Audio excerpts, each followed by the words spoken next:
My name is Kristina Kunes, and the title of our poster is Investigating Proteogenomic Changes Associated with Poor Prognosis and Low-Grade Early-Stage Endometrioid Adenocarcinoma of the Uterus. Endometrial cancer is the most common gynecologic malignancy and can be broadly classified into two subtypes, type 1 or type 2, and can be further classified based on histology into three main categories, endometrioid, serous, and clear cell. These models of classification have valuable prognostic information and guide treatment plans. However, there are limitations as there can be overlap between groups. Therefore, there has been a shift in focus toward utilizing genetic associations and molecular biomarkers to classify endometrial cancers in order to more accurately diagnose and determine prognosis. More research is being performed to transfer these principles to a clinical setting. This study aimed to identify genetic variants and protein expression changes that may be associated with recurrence of low-grade, early-stage endometrioid adenocarcinoma of the uterus, as this cancer is not expected to recur and typically has a good prognosis. We use the Uterine Corpus Endometrial Carcinoma Database in the Genomic Data Commons Data Portal and C-Bioportal for Cancer Genomics to identify cases of grade 1 and 2, stage 1A, endometrioid adenocarcinoma of the uterus. Patients were separated into two groups based on recurrence status, and we collected the data points listed on the slide. Statistical analysis was performed, and the identified genetic variants were annotated using COSMIC and OncoKB. We identified 13 patients with recurrence and 66 without recurrence.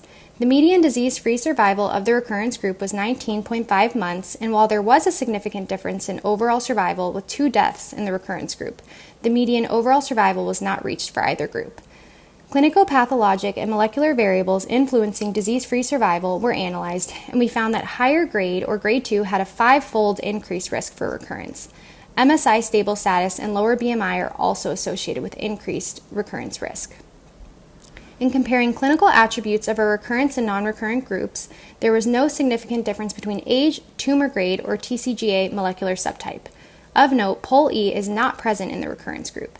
This is consistent with previous research that revealed POL-E is associated with a good prognosis. Additionally, most cancers of endometrioid type will fall within the copy number low category, which is consistent with our data. The chart on the right shows the top 10 genes with the highest average mutation frequency.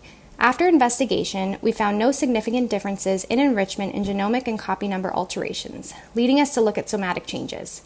The oncoprint on the top left shows the somatic alterations within each gene. The type of genetic alteration is found in the legend.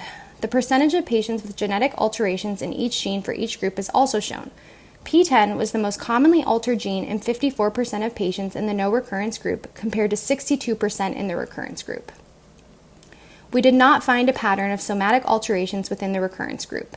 In comparing genetic alterations between the two groups, there were differences in the amino acid changes between recurrent and non-recurrent patients. However, the location of somatic mutations within the exons were similar, suggesting similar impact on gene function.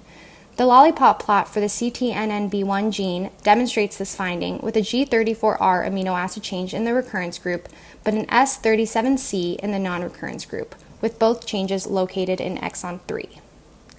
As we looked further into protein expression, we found FOXO3 expression was significantly higher in the recurrence group. FOXO3 is part of the fork-head family of transcription factors.